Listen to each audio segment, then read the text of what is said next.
Hi friends, నేను ఇవాళ నాటుకోడి కూర వండుతున్నాను. చూడండి, ఇప్పుడైతే ప్రాసెస్లోకి వెళ్తున్నాను. చూడండి, పుదీనా, కొత్తిమీర, దానికి కావాల్సిన గరం మసాలా, 2 ఉల్లిగడ్డలు, ఉల్లి పొరక నేను కట్ చేసి పెట్టుకుంది, కారం, పసుపు, రాళ్ళుప్పు, అల్లం వెల్లుల్లి పేస్ట్. ఇప్పుడు స్టార్ట్ చేసుకుంటాం. మసాలాలు వేయించుకుంటున్నాను. చూడండి, ఇప్పుడైతే కుక్కర్ ఎక్కించి నేను ఆయిల్ పోసేసుకుంటాను. చూడండి, ఆయిల్ పోసేసిన దీనిలో ఫస్ట్ కొత్తిమీర, పుదీనా, ఇది కొంచెం పచ్చివాసన పోయేదాకా వేగిన తర్వాత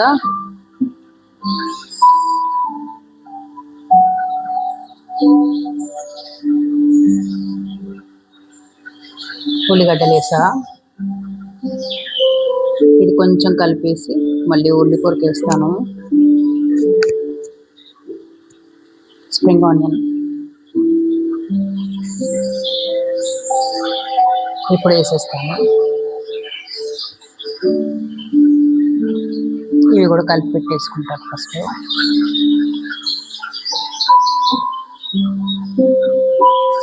ఇప్పుడైతే అల్లం వెల్లుల్లి పేస్ట్ 2 స్పూన్లు వేస్తున్నాను.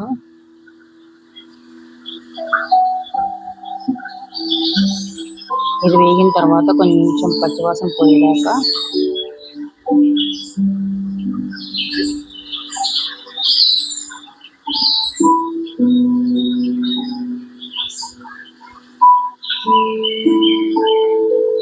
ఇప్పుడైతే పసుపు వేసేసుకుంటున్నాం.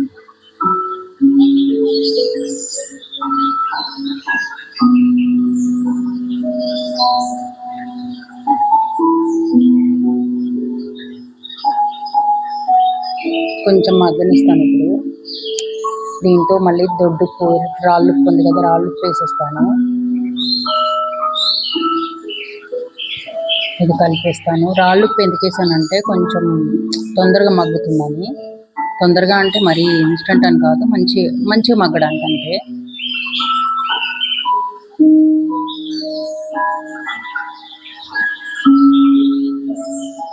ఇప్పుడు మళ్ళీ చికెన్ వేసేసుకుంటాను. కడిగి పెట్టేసుకున్నాను నేను, ఉప్పు వేసి.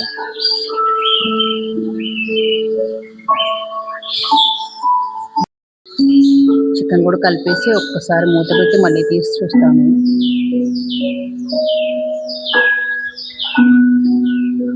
ఆల్మోస్ట్ సగం మగ్గిపోయింది. ఇప్పుడు కలిపాను కదా.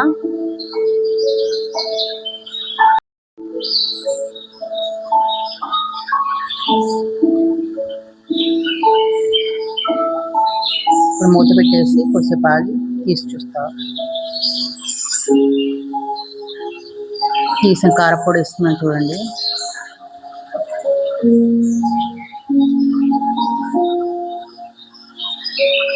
కారపొడి వేసాను కదా, కలిపేస్తాను. కలిపి పక్కన పెట్టేసుకున్నాను. కొంచెంసేపు మూత పెట్టాను అనమాట ఇంతకుముందు, అందుకే వాటర్ వచ్చింది. చూడండి, మూత పెడితే వాటర్ వస్తుంది, అంటే మనం వాటర్ పోయాల్సిన అవసరం లేదు. అందుకని ఇప్పుడు ఏదైతే గరం మసాలా చేసి పెట్టుకున్నానో అది పౌడర్ వేసేస్తాను.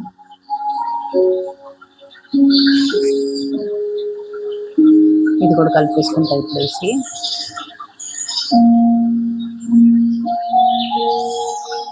చూడండి, థిక్ గ్రేవీ కనబడుతుంది కదా. దీనిలో నేను వేసింది ధనియాలు, నువ్వులు, లవంగాలు, కొబ్బరి,